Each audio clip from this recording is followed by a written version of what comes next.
sparčiai auga, miestas tampa modernesnis, gyvesnis ir labiau atviras žmonėms. Šiai dienai vis dažniau girdime iš pirkėjų, jog jie nori gyventi taip, kad viskas būtų šalia. Darbas, mokyklos, darželiai, parduotuvės, mėgstamos kavinės. Jie daugiau laiko nori skirti savo laisvalaikiui ir šeimai, o ne praleisti spūstyse. Naujininkų rajonas yra vienas iš labiausiai potencialą turinčių rajonų Vilniuje šiai dienai. Čia sparčiai formuojasi nauja gyvenamoji aplinka, taip pat perspektyvą įžvelgia ir kiti vystytojai. Čia gyvenant tai reikia rinktis ar senamiestis pėstute, ar dviračiu, ar vos per kelias minutes automobiliu. Būtent dėl to ir mes, kaip vystytojas, pasirinkome ir įžvelgėme perspektyvą Naujininkų rajone vystyti savo naujausią projektą Monopolio namus.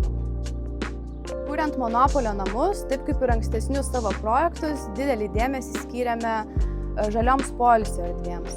Lygiai taip pat ir Monopolio namuose, šalia jų formuojame parką su poilsio erdvėmis, pasivaikščiojimo takais, pavėsinėmis, grilio zonomis, nes visa tai yra balansas tarp gamtos ir miesto, kas yra labai svarbu šiuolaikiniam žmogui.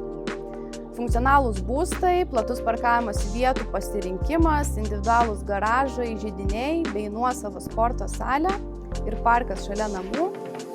Tai yra gyvenimas mieste be kompromisų.